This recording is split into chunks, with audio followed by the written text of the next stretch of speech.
আজ গিয়েছিলাম আব্বু আম্মুদের সাথে কলকাতার নিউ টাউন ইকো পার্কে। ইকো পার্কে সোলার ডোম ওপেন হয়েছে গত 5ই নভেম্বর 2024 সালে, যেটা আগের বছর গিয়েও দেখছিলাম কাজ চলছিল। তো গাইস, চলো ইকো পার্কের মধ্যে যাওয়া যাক। তার আগে আমাদের গাড়ি পার্কিং করতে হবে। তো গাড়ি পার্কিংয়ের জন্য 50 টাকা নিয়েছিল। ওখানে রাস্তার ধারেই পার্কিং জোন আছে। তো আমি ভিতরে যাচ্ছি, তোমরাও আসো আমার সাথে। সোলার ডোমের ভিতরে কি কি প্রাকৃতিক জিনিস, রোবট আছে, 5টা রোবট আছে, তো সেগুলো দেখবে। চলো।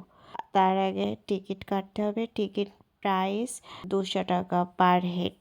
তো আমরা 4জন ছিলাম, আমাদের 800 টাকা নিয়েছিল। তো চলো।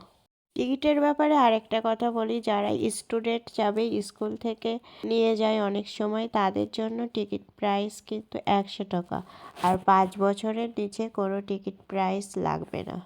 টিকিটের ব্যাপারে তো তোমরা জানলে। আর সোলার ডোম খোলা থাকে সকাল 11টা থেকে 7টা পর্যন্ত, আর সোমবার বন্ধ থাকে। তো তোমরা যদি যেতে চাও, পৃথিবীর প্রাকৃতিক সম্পর্কে, তুমি পৃথিবীর কি ক্ষতি করছো, সব কিছুই সোলার ডোমে তোমরা দেখতে পাবে।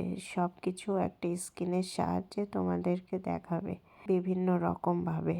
তো দেখো, দেওয়ালে সব কিছু তৈরি করা আছে, এবং যেসব প্রাণী পশু পাখি বিলুপ্ত হয়ে যাচ্ছে তাদেরকেই তৈরি করা আছে, এবং তাদের নিচে নাম লেখা আছে কোনটা কি।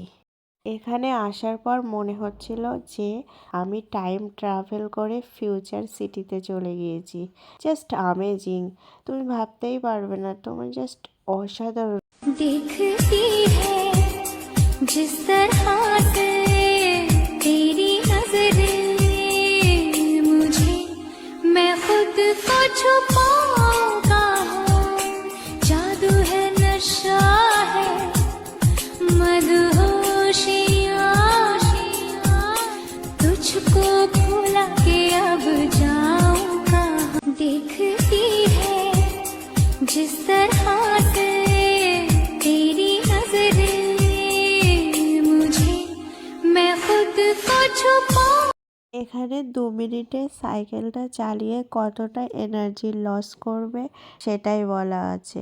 আর দেখো, এখানে 375 মিটার হাঁটলে তোমার 56.25 ক্যালোরি এনার্জি লস হবে। সেটাই এখানে পরপর দেওয়া আছে। দেখো কতটা হাঁটলে কতটা এনার্জি লস হবে। তো এইসব ঘুরে দেখার পর যদি তোমার খিদে পেয়ে যায়, তাহলে একদম টপ ফ্লোরে আছে একটা ক্যাফে। চলো এবার বাড়ি যাওয়া যাক। আমাদের জায়েন বিষয়টা খুবই এনজয় করেছে। ভিডিওটা এখানেই শেষ করছি, দেখা হবে নেক্সট ভিডিওয়। ভালো থাকবে সবাই, আর সবাই লাইক কমেন্ট আর শেয়ার করে দিও।